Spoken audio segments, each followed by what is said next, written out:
Excuse me,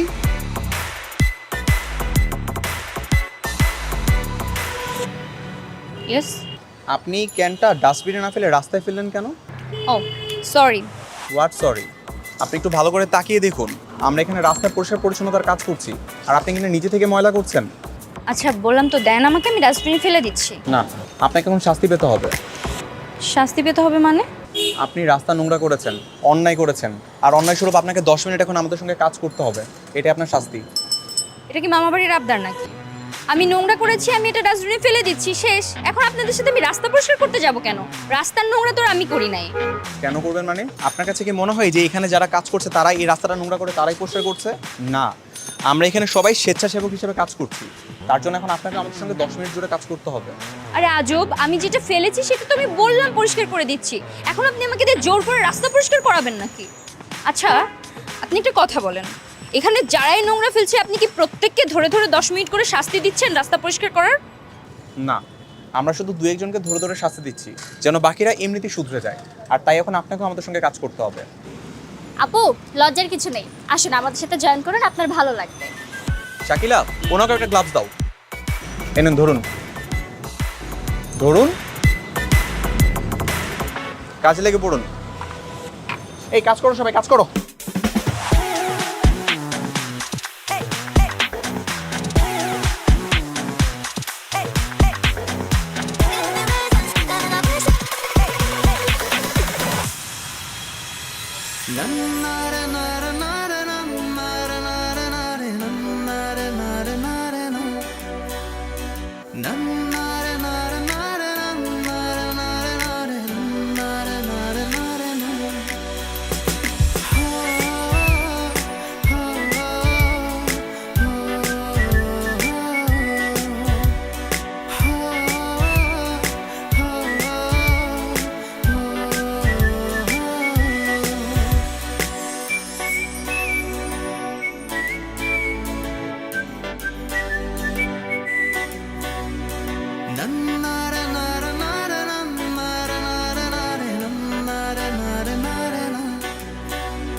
হ্যাঁ মুনা বল। দোস্ত তুই তো ভাইরাল হয়ে গেলি, ফেসবুকে স্ক্রল করলেই শুধু তোকে দেখা যায়। ভাইরাল মানে? কি বলিস এসব? তোকে একটা লিংক দিচ্ছি, তুই সেটা দেখ। আচ্ছা দে।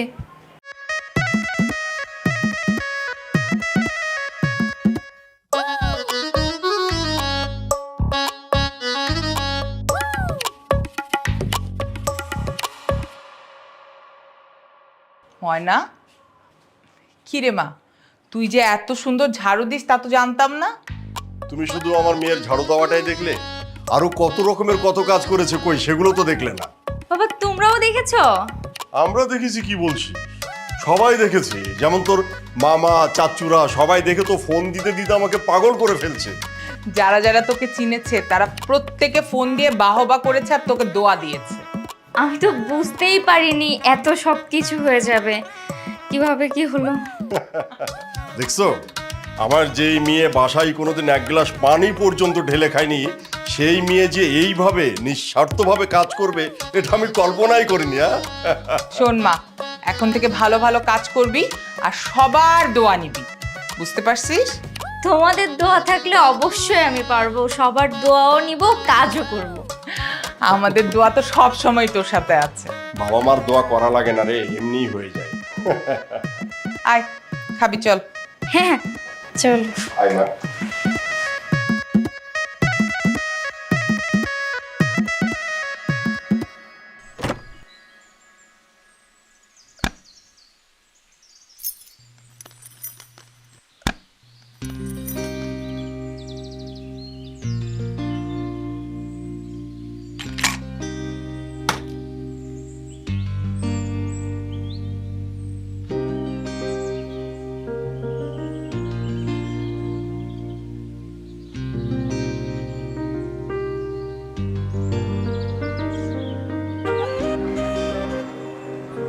কেমন আছেন?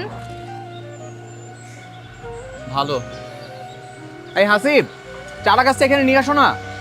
এই আমি দিচ্ছি।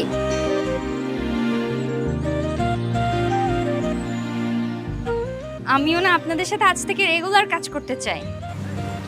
গতকালকে তো আপনাকে দিয়ে কত জোর করে কাজ করাতে হলো, আজকে আবার নিজে থেকে কাজ করতে আসছেন, ঘটনা কি? কোনো ঘটনা নেই, কালকে আপনাদের সবার সাথে কাজ করে আমার ভালো লাগছে, এই জন্য আসছি।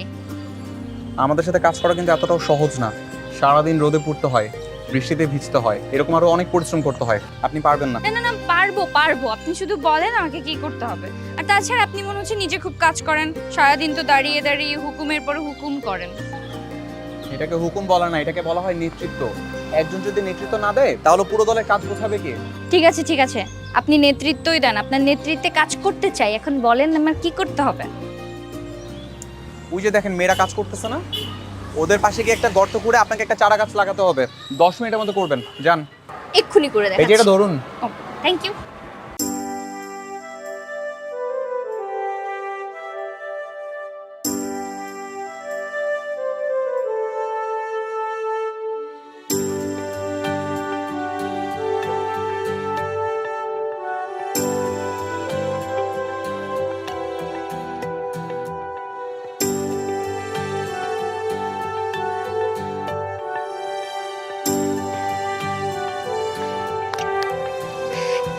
এই যে গাছ লাগানো শেষ, এবার বলেন আমি কি আপনার টিমের সদস্য হতে পারবো নাকি আমার আরো কিছু করা লাগবে? বাবা, না ঠিক আছে, আর কিছু করতে হবে না। আপনি এখন থেকে আমাদের টিমের সদস্য, ঠিক আছে? Thank you. তাহলে চলেন বাকি গাছগুলো লাগিয়ে ফেলি। হ্যাঁ, আমি অনেক অ্যাক্টিভ, আসেন।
আচ্ছা মা, এই যে গেটের সামনে একটা লেটার বক্স লাগাইছিস, তোর কি মনে হয় এই জামানায় কেউ তোকে লেটার দিবে?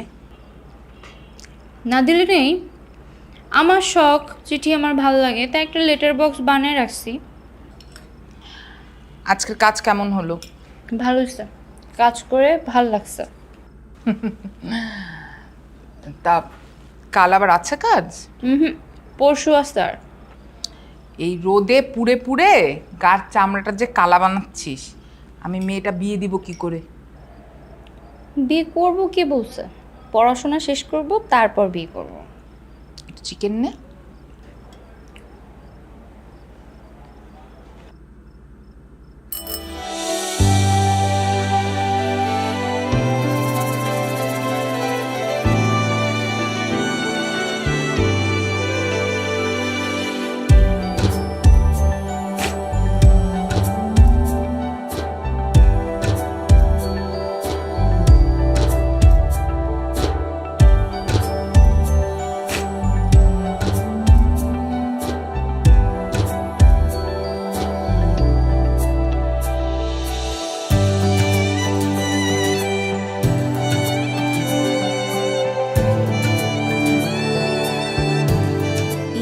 আবার চিঠি লিখলো কে? সঙ্গে আবার ফুলও আছে।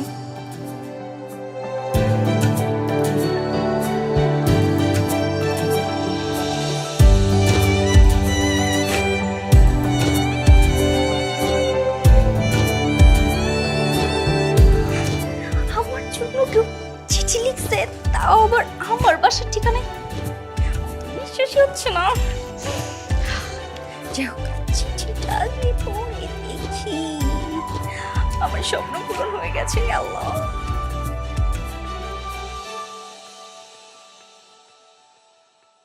প্রিয় ময়ূরাক্ষী ময়না, বর্ষা ভেজা একগুচ্ছ কদম ফুলের শুভেচ্ছা নিও, সঙ্গে নিও বেকুল হৃদয় বসন্তের প্রথম প্রহরের সুর, যেই সুরের মূর্ছনায় তোমাকে দেখলেই মুগ্ধতায় পরিপূর্ণ করে আমায়। তুমি কেমন আছো? জানি ভালো আছো, তবুও সৃষ্টিকর্তার কাছে সবসময় বলি তিনি যেন তোমাকে প্রতি মুহূর্তে সুস্থ রাখেন। কারণ তুমি যদি অসুস্থ হয়ে কখনো বাসা থেকে বের হতে না পারো, তাহলে যে তোমাকে দেখার তৃষ্ণায় আমি পাগল হয়ে যাব ময়ূরাক্ষী। যেদিন তোমাকে প্রথম দেখি সেদিন থেকেই তোমার ওই কাজল কালো চোখ দুটো কল্পনা থেকে কখনো সরাতে পারিনি। কাউকে দেখার নেশায় মাতাল হবার দৃষ্টান্ত বোধ হয় আমিই প্রথম। জানি না এই নেশার শেষ কোথায়, শুধু জানি তোমাকে দেখতে ভালো লাগে। তোমার হাসি, তোমার ওই ঠোঁটের উষ্ণ বুলি, বাতাসে দুলতে থাকা তোমার দীঘল কালো চুল আমাকে উন্মাদনার সীমান্তে আছড়ে ফেলে খুব। সারাক্ষণ তোমায় নিয়ে ভাবতে ভালো লাগে। ইস, যদি নীল শাড়িতে তোমাকে একটাবার দেখতে পেতাম, আর তোমার কানে গোজা থাকতো লাল জবা ফুল, যদি হাত ভর্তি চুড়িগুলো টুংটাং করতো, উফ, আমার সমাধি বোধহয় হতো চোখের নিমিষেই। নিজের যত্নটা আর একটু বাড়িয়ে দিও। তোমাকে দেখে কোনো এক অজানা মানুষের দিনরাত আনন্দে বিমোহিত হয়। গভীর নিশীতে আকাশের দিকে তাকিয়ে কেউ তোমায় ভেবে গুনগুন করে গান গায়। ভুলে যেও না। ইতি দুখু মিয়া। দুঃখু মিয়া। ময়ূরাক্ষী ময়না, সুন্দর মিলিয়েছে তো নামটা।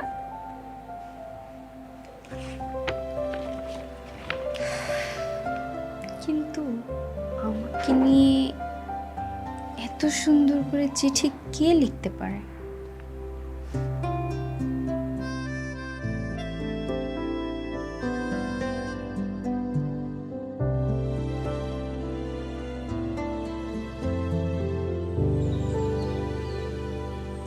হাই। বাহ ময়না আপু, আজ আপনাকে অনেক সুন্দর লাগছে। Thank you. একদিন যেতে যেতে ফ্যাশন শো শুরু করে দিয়েছো। এটা তো কাজের জায়গা নাকি? এভাবে বলছেন কেন? কাজের জায়গাতে সুন্দর করে সাজুগুজু করে পরিপাটি হয়ে আসা যাবে না? তা পারো, কিন্তু তাই বলে তোমাকে তো মাথায় রাখতে হবে এখানে কাজ করতে আসছো। আর তাছাড়া এটা কি রঙের শাড়ি পরে আসছো? নীল রঙের শাড়িতে মেয়েদেরকে কতটা বিশ্রী লাগে তুমি জানো? কি? আচ্ছা, আপনি সমালোচনা কেন করছেন? কমপ্লিমেন্ট দিতে না পারবেন না দেন, কিন্তু একটা মেয়ের ইফোর্টকে নিয়ে আপনি সমালোচনা করতে পারেন না। আপনি জানেন নর্মাল একটা ড্রেস পরতে 5 মিনিট লাগে, সেখানে আমি 30 মিনিট ধরে শাড়িটা পরেছি। উদ্ধার করে ফেলেছো। শোনেন, আপনার না উপলব্ধি করার ওই চোখটাই নেই।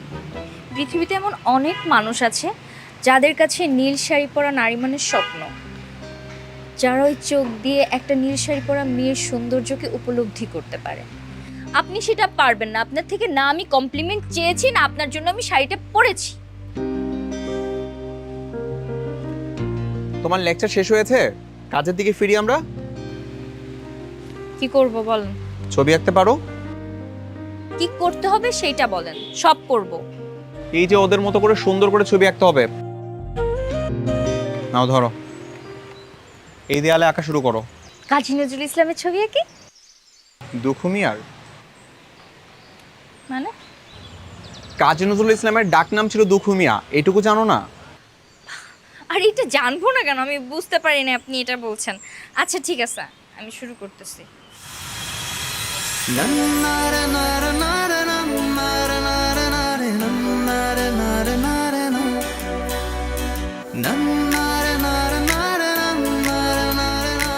শাকিলা, তোমরা এই পাশে ঠিকঠাক মতো দেখো, আমি আসছি। হ্যাঁ,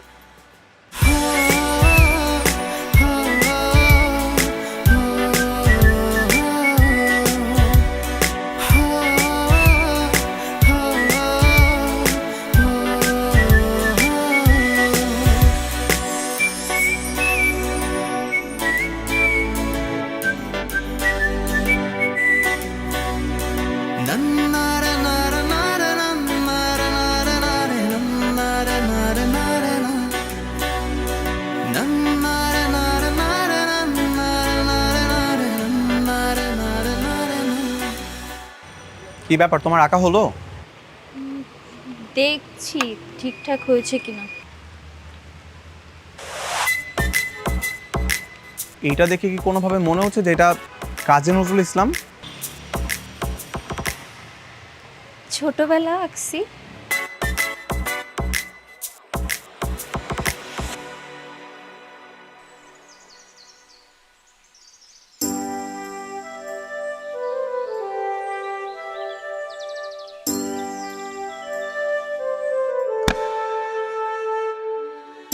এই যুগে আবার চিঠি লিখলো কে?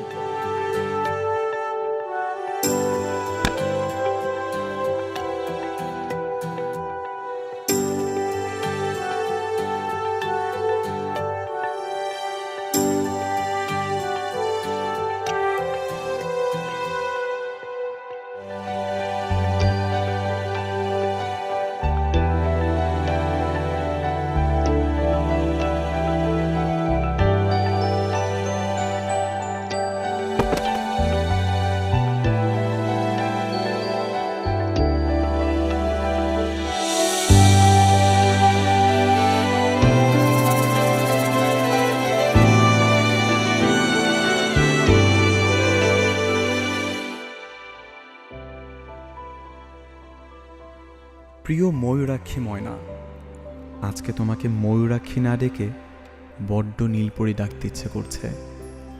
কারণ নীল শাড়িতে তোমাকে এতটা সুন্দর লাগছিল যেন এক নীল ডানাকাটা পরি চোখের সামনে ভেসে বেড়াচ্ছে। এই আগন্তুকের ইচ্ছে পূরণ করার জন্য অন্তরের অন্তঃস্থল থেকে ধন্যবাদ। আমি বারবার বহুবার তোমার হতে চাই। সাদা মেঘের ভেলায় অদূর আকাশে ভাসতে ভাসতে কখনো সুযোগ হলে তোমার গায়ে আছড়ে পড়ার বড্ড শখ আমার। কোন এক মেঠো পথে তুমি নীল শাড়ি পরে আমার সঙ্গে থাকবে, আমি সাদা পাঞ্জাবি পরে সঙ্গী হব তোমার। হাতে হাত রেখে হারাবো গ্রামের সেই দূর অজানায়। জীবনের সুর যেখানে মহাসমুদ্রের ঢেউ, ভালোবাসার চাদরটা না হয় তুমি জড়িয়ে রাখার কেউ। আবার যখন রাস্তায় বের হবে শুভ্র সাদা শাড়ি পরে নিও, কালো চুলের খোপায় সাদা গাজরা দিয়ে একটু সাজিয়ে দিও, সুন্দর লাগবে। আজ এতটুকুই, নিজের যত্ন নিও। ইতি, দুঃখ মিয়া। দুঃখ মিয়া, দুঃখ মিয়ার কত আবদার। একবার নীল শাড়ি পরে দেখতে চাই, একবার সাদা শাড়ি পরে দেখতে চাই, যেন আমি ওনার বিয়ে করা বউ। কিরে, তুই এখনো ফ্রেশ হসনি? হাতে ওটা কি? এমনি কাগজ মা। তাড়াতাড়ি ফ্রেশ হয়ে খেতে আয়। হ্যাঁ হ্যাঁ, আসছি।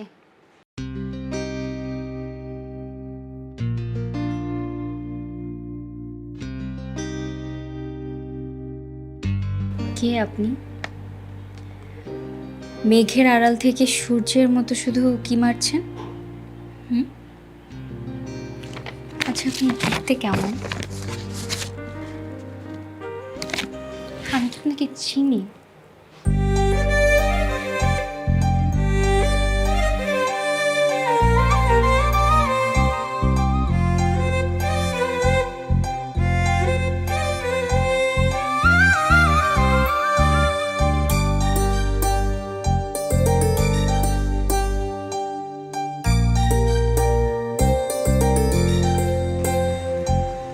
সরি, একটু লেট হয়ে গেল।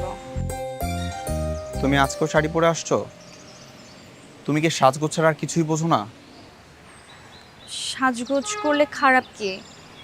আর তাছাড়া সাজগোজ করলে কি খারাপ লাগে নাকি? আমাকে তো সুন্দরই লাগে। নিজেকে সুন্দর লাগলে সাজগোজ করতে ক্ষতি কি? আপনার খারাপ লাগছে?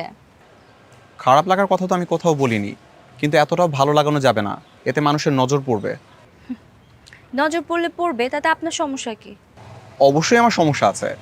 একটা বাজে ছেলের নজর যদি তোমার দিকে পড়ে তাহলে আমার সদস্য একজন কমে যাবে, সেটা তো আমি চাইবো না। কেন সদস্য কমবে কেন? আর তাছাড়া সবসময় বাজে ছেলেরাই যে নজর দেয় এরকম তো কোনো কথা নেই, ভালো ছেলেরাও তো আছে, বুঝলেন? আমারও তো বুঝে লাভ নেই। তোমার চুলের ওই গাজরাটা খুলে আমাকে দাও। কেন কাজটা খুলে দিব কেন? তুমি এখানে কাজ করতে আসছো, কিছুক্ষণ পর তোমার চুল থেকে খুলে এটা এমনিতে মাটিতে পড়ে যাবে, তার আগে আমার হাতে দাও। দাও। দিতে বলেছি, দাও। দিচ্ছি।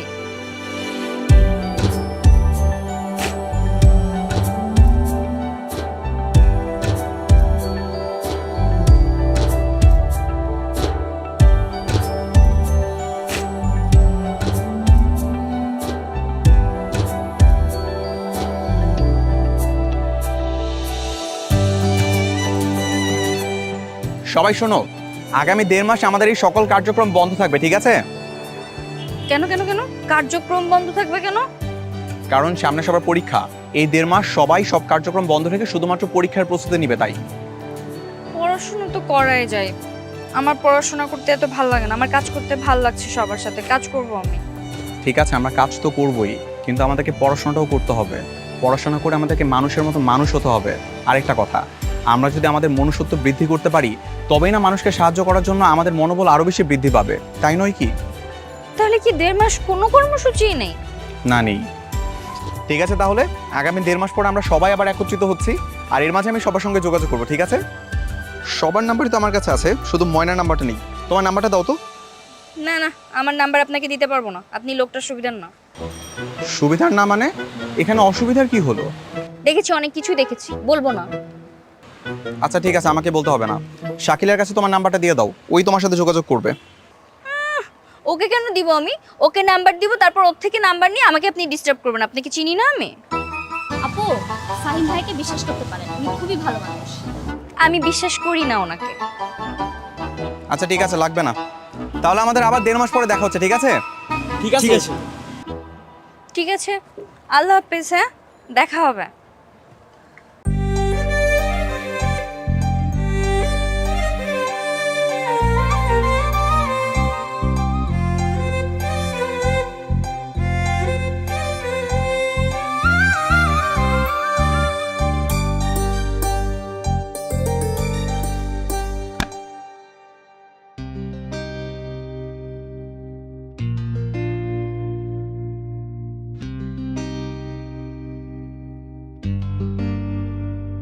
পায়েল আমার জন্য পায়েল পাঠালো।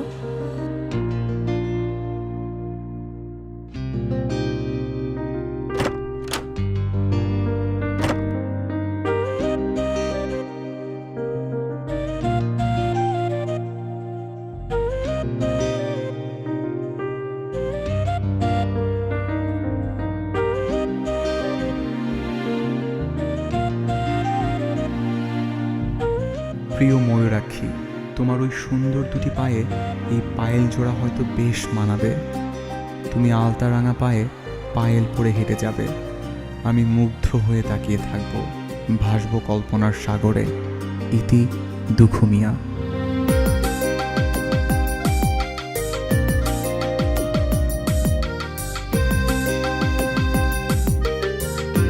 একটা কাজ করি, আমিও চিঠি লিখে জানতে চাই লোকটা কে।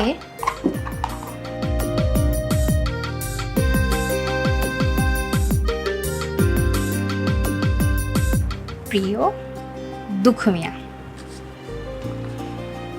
আপনি কে আমি জানি না, কিন্তু বড় ইচ্ছা করে আপনার সঙ্গে কথা বলতে।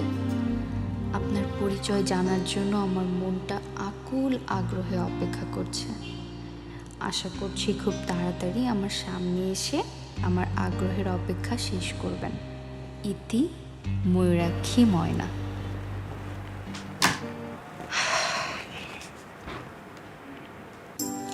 চিঠিটা তো তাকে দিতে হবে, কিন্তু এই চিঠি আমি কিভাবে দেব?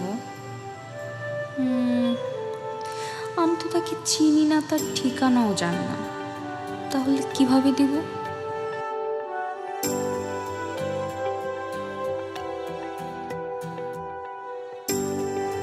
ওয়েট, আমি বাইরে গেলে সে তো আমাকে সবসময় দেখে, তাহলে কাল বাইরে গিয়ে আমি চারদিকে সবার প্রতি নজর রাখবো, আমিও তাকে খুঁজে বের করব।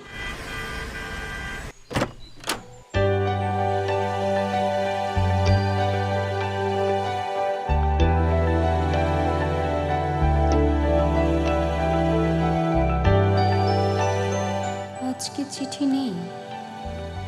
ও আচ্ছা, তার মানে আমি বাইরে গেলেই এসে চিঠি রেখে যাই, তাই না? আজ তো তাকে আমি ধরেই ফেলব। এখন কোথায় গেলে যে তাকে খুঁজে পাবো এটাই তো বুঝতে পারছি না।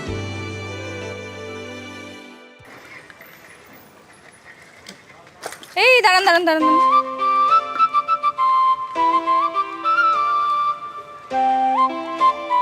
কোথায় যাচ্ছেন? কোথায় যাব? একটু বের হলাম আর কি। আমাকে দেখে লুকাচ্ছিলেন কেন? নাম্বার দেইনি বলে পিছে পিছে ফলো করছেন, তাই তো? ফলো করছি মানে? আমি তো তোমার সামনে থেকে আসলাম।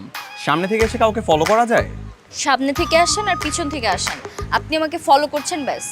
ঠিকই ধরেছিলাম, আপনি মানুষ হিসেবে বেশি সুবিধার না। যত সব আজে বাজে কথাবার্তা বলা বন্ধ করো। এরকম সেজেগুজে রাস্তায় বের হও আর তুমি ভাবো রাস্তার সব ছেলে তোমাকে ফলো করার জন্য বের হয়, তাই তো? সবাই না ঘুরলেও হবে, একজন ঘুরলেই হবে। অন্তত আপনার মতো এরকম কাঠখোট্টা টাইপের কেউ যেন আমার পিছে না ঘুরে। ওরকম একজন দেখি খুঁজে নাও, আমাকে আর বিরক্ত করো না। ডিস্টার্ব। এই ডিস্টার্ব মানে? আরে কি ভাব, খেয়ে কোনো কাজ নাই, ওনাকে আমি ডিস্টার্ব করতে যাব?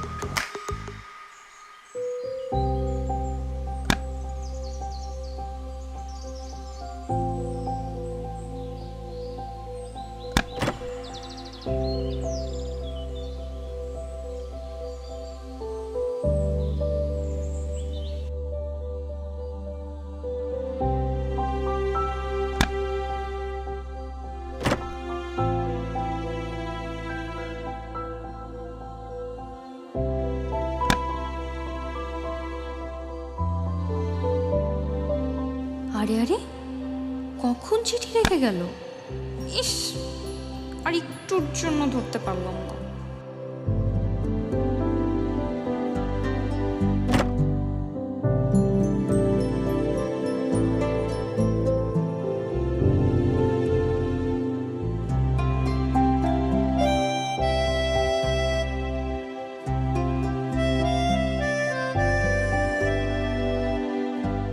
প্রিয় ময়ূরাক্ষী, আজকের চিঠিটা দিতে একটু দেরি হয়ে গেল। জানি না অপেক্ষা করছো কিনা। যদি আমার বেকল হৃদয়ের অনুভূতি কিঞ্চিত হলেও তোমার মনে স্থান করে নেয়, তাহলে আমার বিশ্বাস তুমি আমার জন্য অপেক্ষা করছো। কাল তোমাকে নিয়ে একটা স্বপ্ন দেখলাম। তুমি আমি এক ছাদের নিচে ছোট্ট একটা সংসার সাজিয়েছি। মুষলধারে বৃষ্টি হচ্ছে, বাইরে টুপটাপ পতনের শব্দ, দূর প্রান্ত থেকে ভেসে আসা ডাহুক পাখির ডাক, মাঝরাতে একসঙ্গে পূর্ণিমার আলোয় ভাসতে থাকা আমরা দুজন। আবার মাঝে মাঝে রাত ফুরিয়ে যাবে গল্প করতে করতে। ময়ূরাক্ষী, হাজারো স্বপ্ন ঘিরে তোমাকে ভালোবাসি। তুমি কি পারবে আমার ভালোবাসা গ্রহণ করে ভালোবাসার পূর্ণতা দিতে? তোমার মনের অনুভূতি জানার অপেক্ষায় রইলাম। ইতি, তোমার চিরচেনা দুঃখ মিয়া। অনুভূতি তো জানাতে চাই, কিন্তু আপনাকে জানাবো কিভাবে? আপনি তো আমার সাথে লুকোচুরি খেলছেন মিস্টার দুঃখ মিয়া। সব দোষ আপনার।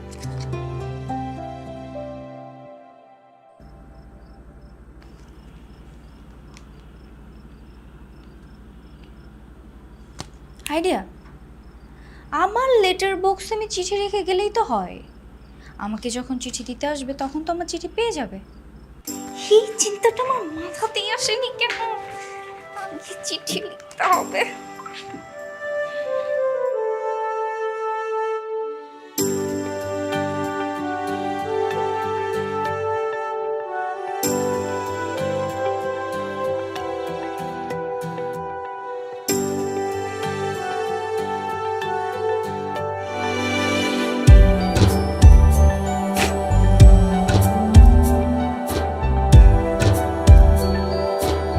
মনের অনুভূতি জানিয়ে দিলাম, এবার তাড়াতাড়ি উত্তর দিও দুঃখ মিয়া।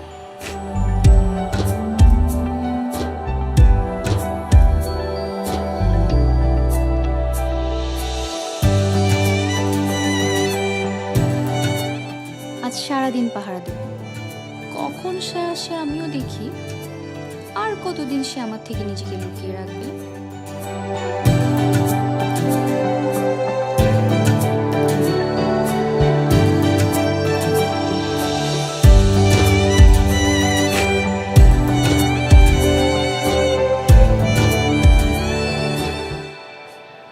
কিরে, তুই সারাদিন একা একা বারান্দায় বসে থাকিস কেন? কিছু না, এমনিই বসে আছি।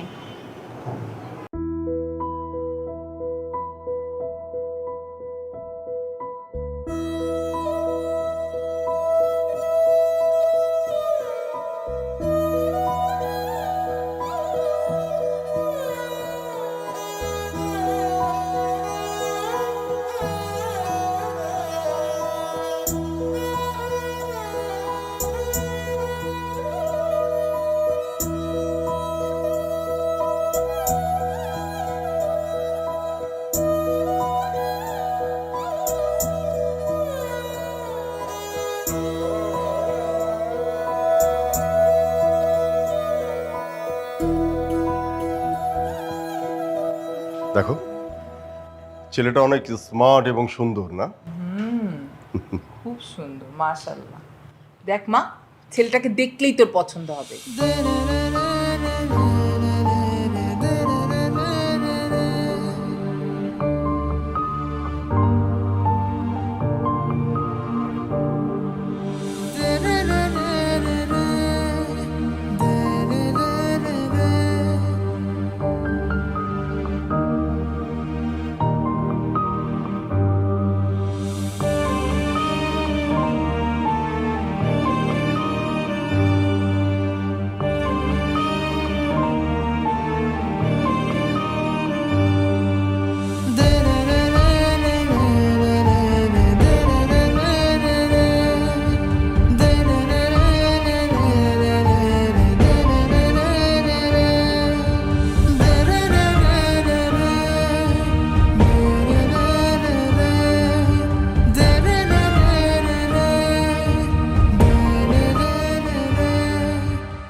কিরে, কি হয়েছে তোর? মন খারাপ করে বসে আছিস কেন? কিছু না মা। বললেই হবে আমি তোকে চিনি না? কিছু তো একটা হয়েছে, বল না মা। আসলে মা, আমি একজনকে খুঁজতেছি অনেক দিন ধরে, কিন্তু পাচ্ছি না। কাকে? ছেলেকে।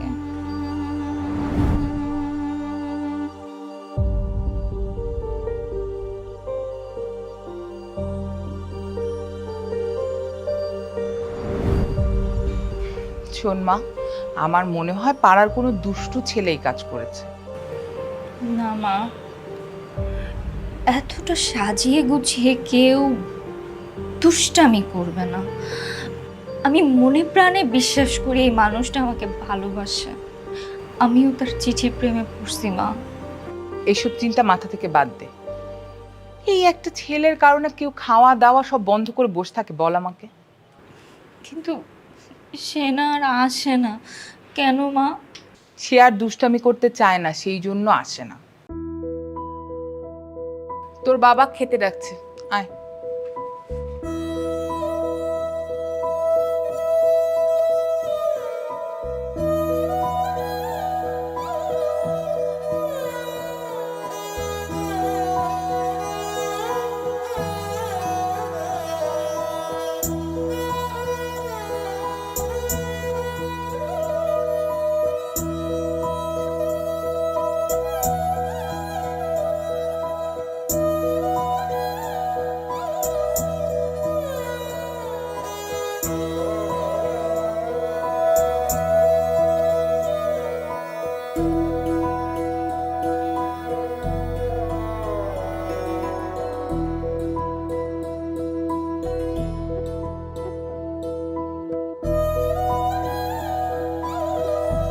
আগন্তুক দুঃখ মিয়া, আপনি কোথায় হারিয়ে গেলেন?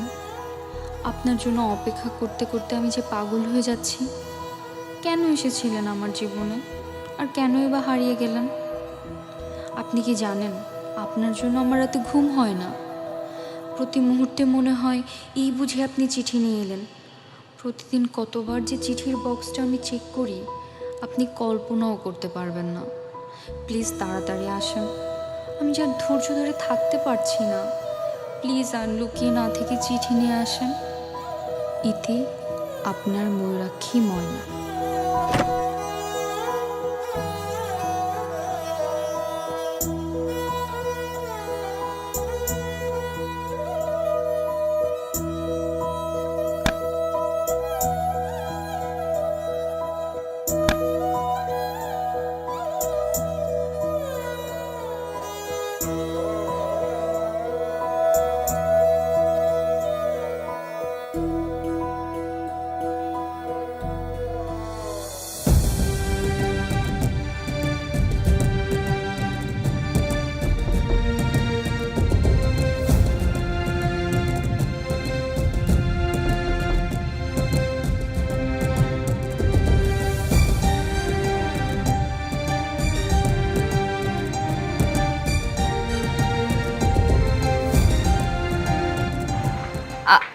আপনি এখানে কেন এসেছেন?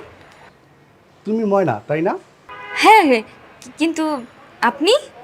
আরে তুমি আমাকে চিনতে পারোনি? কিরে মা, কে এসেছে? আরে আদনান এসেছো? এসো এসো, ভিতরে এসো, বাইরে দাঁড়িয়ে আছে ওখানে, এসো।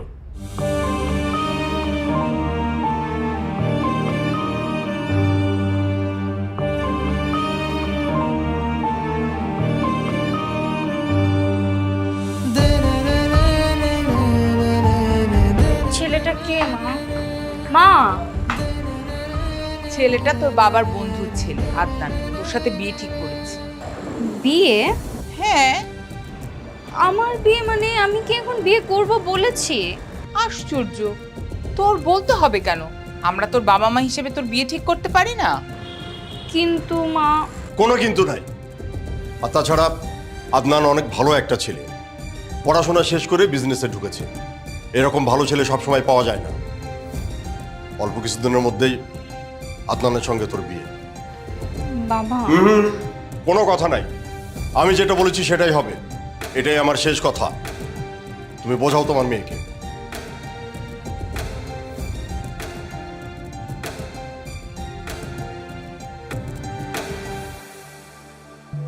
আমি কি আর আপনার দেখা পাবো না?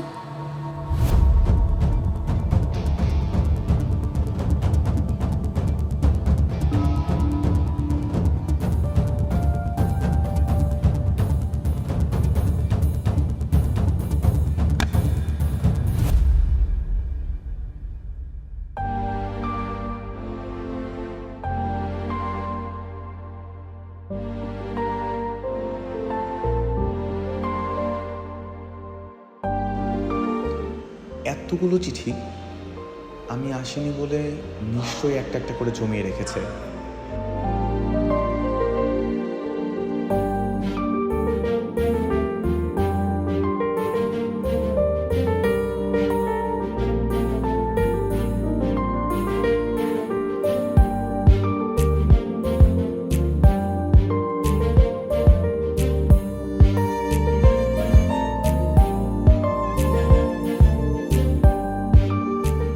আপনি কোথায় আমি জানি না, কেন এভাবে হারিয়ে গেলেন সেটাও জানি না।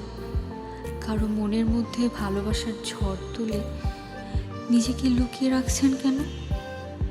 একবারও ভাবলেন না সে মেয়েটা কিভাবে ছটফট করবে, কতটা আগ্রহ নিয়ে সে আপনার জন্য অপেক্ষা করবে? একটুও ভাবলেন না? তাড়াতাড়ি চিঠি নিয়ে আসেন না প্লিজ।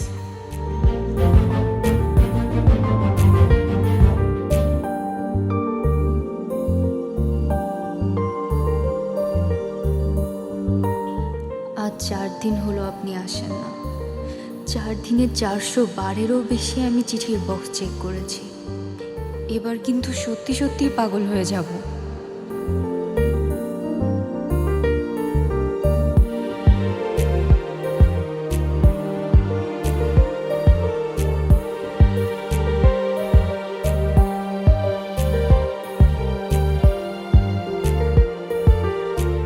কতগুলো দিন পার হয়ে গেল, কাউকে না দেখে এতটা ভালোবাসা যে আমি কোনোদিন কল্পনাও করিনি। আপনাকে কোনোদিন দেখিনি, কিন্তু এই মনের মধ্যে আপনার জন্য কতটা স্থান ছিল সেটা হয়তো কোনোদিন বোঝাতে পারবো না।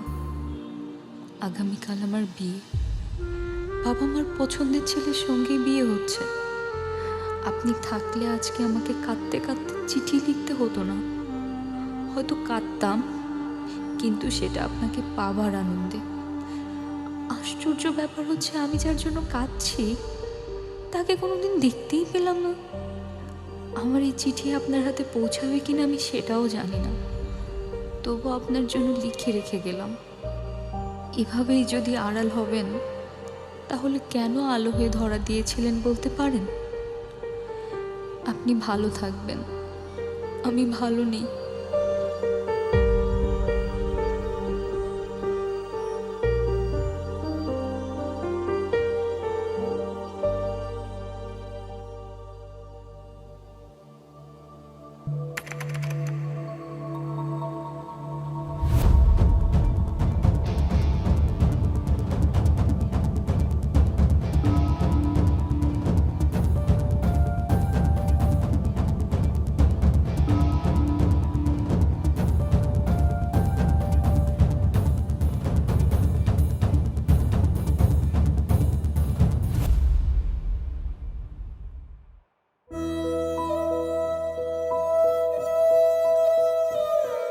আরে ফাহিম ভাই, আপনি?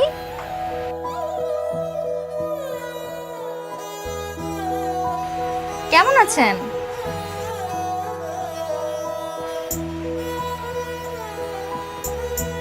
ভালো। তুমি কেমন আছো? আলহামদুলিল্লাহ, আমি ভালো আছি। তোমরা কি দুজনে পরিচিত? হ্যাঁ, তোমাকে বলেছিলাম না, বিয়ের আগে আমি একটা সংগঠনে কাজ করতাম, ওটার নেতৃত্ব দিতেন ফাহিম ভাইয়া। ও আচ্ছা আচ্ছা। হ্যালো, আমি হাসান। আমি ফাহিম হাসান। আমার হাজব্যান্ড।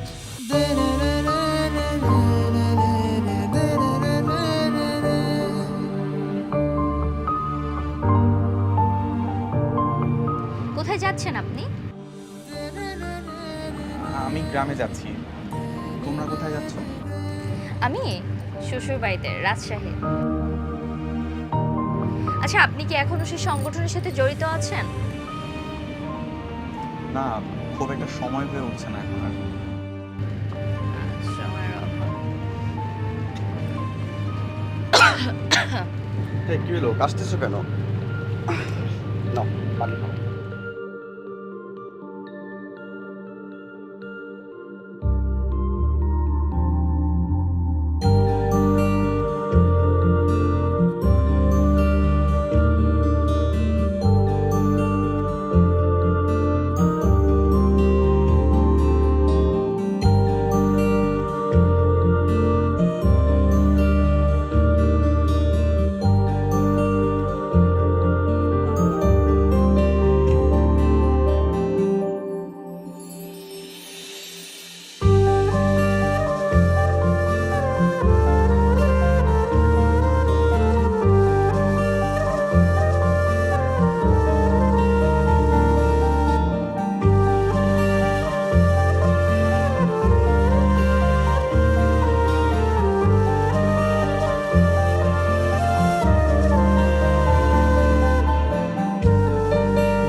প্রতিদিনের মতো সেদিনও চিঠি নিয়ে ময়ূরাক্ষের বাড়ির দিকে যাচ্ছিলাম। হঠাৎ রাস্তায় একটা দৃশ্য দেখে থামতে হলো। ক্ষমতাসীন এক নেতার লোক রাস্তার পাশের গাছ কাটছিল। অনেকেই দাঁড়িয়ে দাঁড়িয়ে দেখছিল। আমি বাধ্য হয়ে প্রতিবাদ করতে গেলাম।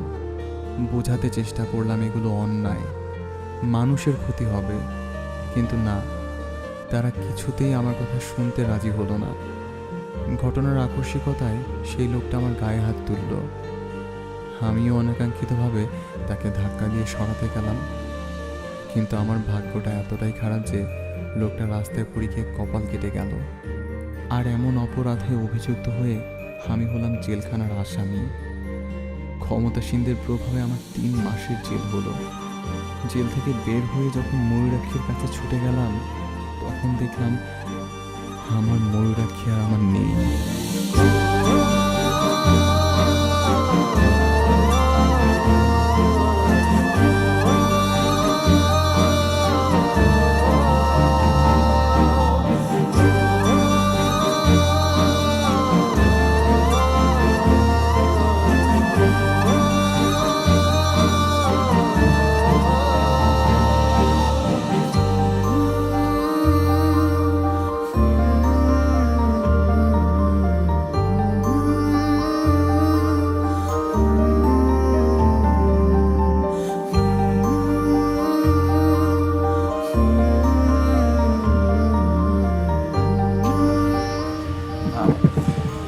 ময়না, আমার তো প্ল্যাটফর্ম চলে আসছে, আমি আসি। হ্যাঁ, আবার কোনো একদিন দেখা হবে। আসি ভাই, ভালো থেকো। আচ্ছা, দোয়া করবেন। হ্যাঁ, আল্লাহ হাফেজ। তুমি একটু বসো, আমি এক্ষুনি আসছি।